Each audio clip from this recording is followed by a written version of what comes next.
महोदय, मुझे social media handle पर एक बात बहुत अच्छी लगी। एक सज्जन ने इस बात को कहा और उसने जो लोग महाकुंभ का विरोध कर रहे थे उनके बारे में उसने बहुत सटीक टिप्पणी की। उन्होंने कहा कि पिछले 1.5 महीने में आप वामपंथियों, समाजवादियों की बाल खगाल लीजिए, महाकुंभ को लेकर के विश्व भ्रमण के अलावा कुछ नहीं दिखेगा। गंदगी, अव्यवस्था, पर्यटकों की परेशानी के अलावा इनकी बजबजाती वाल पर दूसरी कुछ भी नहीं मिलेगा।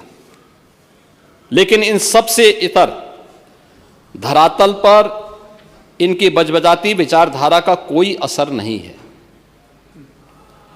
हज के दौरान अव्यवस्था से होने वाली सैकड़ों मौतों पर चुप्पी साध जाने वाले भारत के वामपंथी सेकुलर स्कॉलर महाकुंभ की भव्यता पर उल्टी करते नजर आए हैं।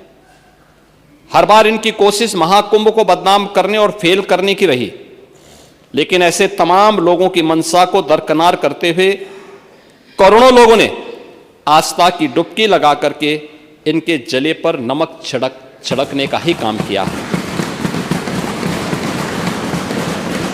उन्होंने आगे लिखा है कि महाकुंभ के दौरान दुखद हादसा हुआ, इसके बाद भी आस्था और विश्वास तमाम परेशानियों पर भारी पड़ी।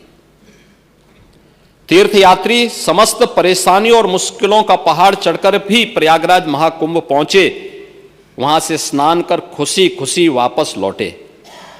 रिश्तों के जटिल समीकरण का परिभाषा गढ़ता महाकुंभ अब समारोह की ओर है, लेकिन यहां से निकला संदेश हर सनातन के मन में अमिट छाप छोड़ गया है।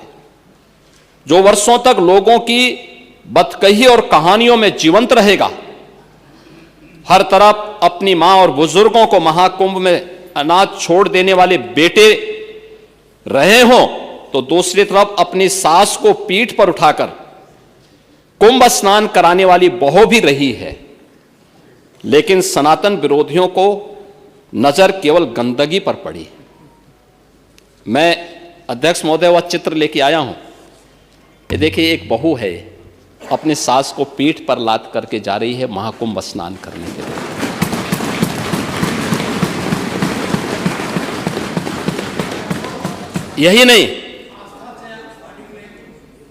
यही नहीं, आगे एक और बात कहते हैं।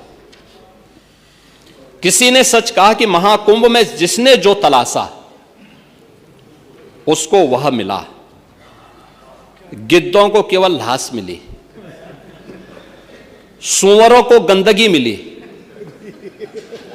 संवेदनशील लोगों को रिश्तों की खूबसूरत तस्वीर मिली, आस्थावानों को पुण्य मिला, सज्जनों को सज्जनता मिली, गरीबों को रोजगार मिला, अमीरों को धंधा मिला, श्रद्धालुओं को साफ सुथरी व्यवस्था मिली, पर्यटकों को अव्यवस्था मिली, सद्भावना वाले लोगों को जाति रहित व्यवस्था मिली, भक्तों को भगवान मिले। मतलब सबने अपने स्वभाव और चरित्र के अनुसार चीजों को देखा है। एक ही घाट पर सभी जाति वर्ग के तीर्थयात्री स्नानार्थी बिना किसी भेदभाव के नहाते रहे। सनातन की सुंदरता आखिर समाजवादी और वामपंथियों को कैसे नजर आएगी? लेकिन इनके द्वारा लगातार किए जाने वाले प्रश्न इनकी नियत को ही संदेह के दायरे में खड़ी करती है। महोदय, ये टिप्पणी अचानक नहीं है। ये टिप्पणी भारत की टिप्पणी है, भारत की भावनाओं की टिप्पणी है। और जो स्वयं कुछ कर नहीं सकते थे, जिन लोगों ने अपने समय में इस पूरे आयोजन को अव्यवस्था और भ्रष्टाचार का शिकार बनाया था, आज वे महाकुंभ पर इस प्रकार की टिप्पणी करके भारत की भावनाओं के साथ ही खिलवाड़ करने का काम कर रहे हैं।